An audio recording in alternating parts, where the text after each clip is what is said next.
الحمدللہ رب العالمین الصلاۃ والسلام علی اشرف الانبیاء والمرسلین اعوذ باللہ من الشیطان الرجیم بسم اللہ الرحمن الرحیم۔ صاحبان، معاشروں کی تعمیر اور زوال دونوں کا گہرا تعلق قیادت اور عوام کے باہمی تعلق سے ہوتا ہے۔ آج کا موضوع بحث ایک ایسا واقعہ یا ایسی کہانی ہے جو در حقیقت ہمارے سماجی، سیاسی اور اخلاقی رویوں کی عکاسی کرتی ہے۔ اس میں نہ صرف عوام کی سادگی اور جذباتیات کو بے نقاب کیا گیا ہے، بلکہ قیادت کے نام پر کیے جانے والے کھوکھلے دعووں کی حقیقت بھی سامنے لائی گئی۔ صاحبان، کہانی کچھ یوں ہے کہ کسی دور دراز گاؤں کے لوگوں کو اپنے گاؤں میں موجود مسجد کی لوکیشن پر اعتراض اٹھا۔ وہ لوگ چاہتے تھے کہ مسجد کی موجودہ جگہ پہ کھیلنے کا میدان بنا دیا جائے، جبکہ مسجد کو گاؤں کے کسی دوسرے کونے میں منتقل کر دیا جائے۔ گاؤں کے تمام بڑے بوڑھے روز پنچایت کرتے مگر کوئی حل نہ نکلتا۔ پریشانی تھی کہ بڑھتی جاتی تھی۔ آخر کار ایک شخص اٹھا اور بولا کہ میں اس مسجد کو اٹھا کے اس کونے میں رکھ دوں گا۔ گاؤں کے لوگوں کو اس کی اس بات سے بہت خوشی ہوئی، مگر اس نے ایک شرط رکھی کہ کیونکہ مسجد وزنی اور بڑی ہے، اس لیے مجھے اس کو اٹھانے کے لیے تیاری کرنی پڑے گی۔ اس کے لیے گاؤں والے بدلے میں میری خوراک، رہن سہن اور مالش وغیرہ کا بندوبست کریں۔ ٹھیک 3 ماہ بعد میں یہ مسجد یہاں سے اٹھا کر دوسری جگہ رکھ دوں گا۔ گاؤں والے اس کی بات مان گئے اور اس کے مطالبات ماننے لگے۔ 3 ماہ بعد گاؤں والے مسجد کے پاس جمع ہو گئے اور اس کا انتظار کرنے لگے۔ وہ شخص ڈول کی تھاپ پر رقص کرتی ٹولیوں کے جھرمٹ میں گاؤں والوں کے ساتھ نمودار ہوا، اور آتے ہی اس نے 10-20 ڈنڈ نکالے اور اپنے کندھے پر پڑا اپنا رومال دوسرے کندھے پر ڈالتے ہوئے بولا کہ بھائیو، تم سب مسجد اٹھا کے میرے کندھوں پہ رکھ دو تاکہ میں اسے اٹھا کے گاؤں کے دوسرے سرے پہ رکھوں۔ صاحبان، یہ جملہ دراصل پوری کہانی کا نچوڑ ہے کہ تم سب مسجد اٹھا کے میرے کندھوں پر رکھو تاکہ میں اسے لے جا سکوں۔ یہ ایک ایسا فریب ہے جو خوبصورت دعووں کے پردے میں چھپا ہوا تھا۔ اس کہانی کا پہلا اور سب سے اہم پہلو عوام کا رویہ ہے۔ گاؤں والے بغیر تحقیق، بغیر سوچے سمجھے ایک ایسے دعوے پر یقین کر لیتے ہیں جو بظاہر ہی غیر حقیقی تھا۔ ان کی خواہش مسئلے کے حل کی تھی، مگر انہوں نے عقل کے بجائے جذبات کو ترجیح دی۔ یہی رویہ آج کے معاشروں میں بھی عام ہے۔ لوگ اکثر جذباتی نعروں، دلکش وعدوں اور وقتی جوش میں آ کر فیصلہ کر لیتے ہیں اور بعد میں مایوسی کا شکار ہو جاتے ہیں۔ یہ کہانی ہمیں سکھاتی ہے کہ کسی بھی دعوے کو پرکھنے کے لیے عقل، تجربہ اور بصیرت کا استعمال ناگزیر ہے۔ کہانی کا دوسرا اہم پہلو قیادت کے نام پر دھوکہ دہی ہے۔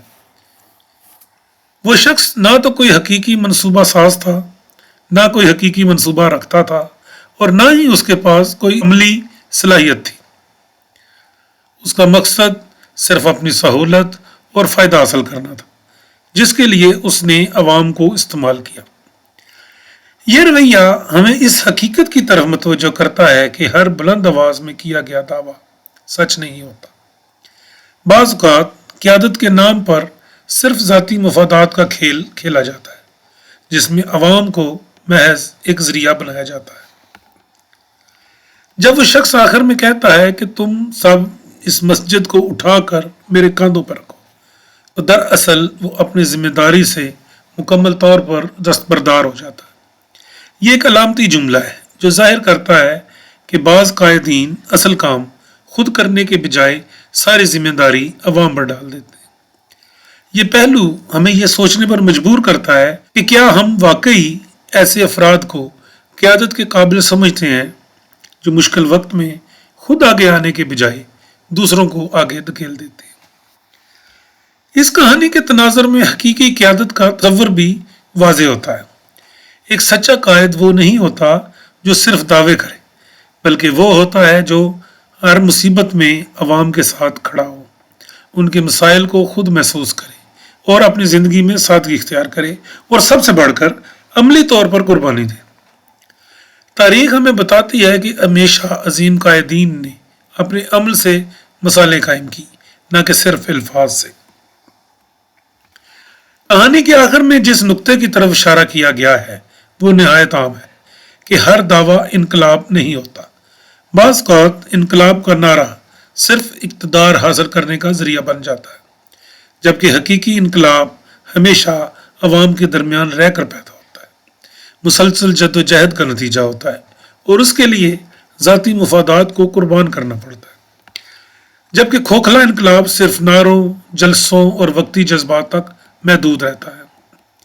یہ کہانی ہمیں کئی بنیادی اصول سکھاتی ہے کہ ہر دعوے پر اندھا یقین نہیں کرنا چاہیے اور قیادت کو کردار اور عمل سے پرکھنا چاہیے۔ جذبات کے بجائے عقل کو فیصلوں کی بنیاد بنائیں اور سب سے بڑھ کر تبدیلی کے لیے خود بھی ذمہ داری قبول کریں۔ یہ واقعہ محض ایک قصہ نہیں بلکہ ہمارے معاشرے کا آئینہ ہے۔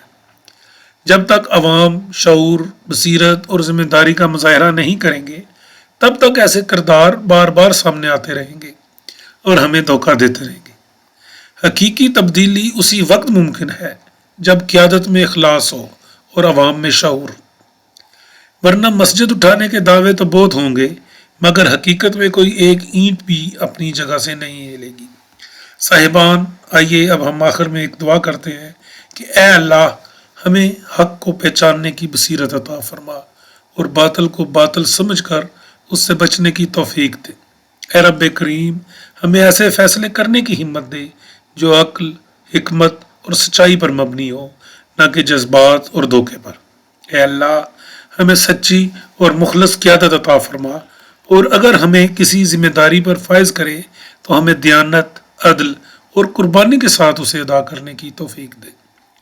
یا رب العالمین، یا ارحم الراحمین، ہمیں فریب، جھوٹے نعروں اور کھوکھلے دعووں سے محفوظ فرما اور ہمارے دلوں کو حق کے ساتھ مضبوطی سے جوڑے رکھ۔ اے پروردگار، ہمیں اپنی اصلاح کرنے والا، سچ کا ساتھ دینے والا اور معاشرے میں بھلائی لانے والا بنا دے۔ یا اللہ ہماری کوتاہیوں کو معاف فرما، ہمیں سیدھا رستہ دکھا اور ہمیں دنیا و آخرت میں کامیابی عطا فرما۔ آمین یا رب العالمین۔ واخر دعوانا الحمد للہ رب العالمین۔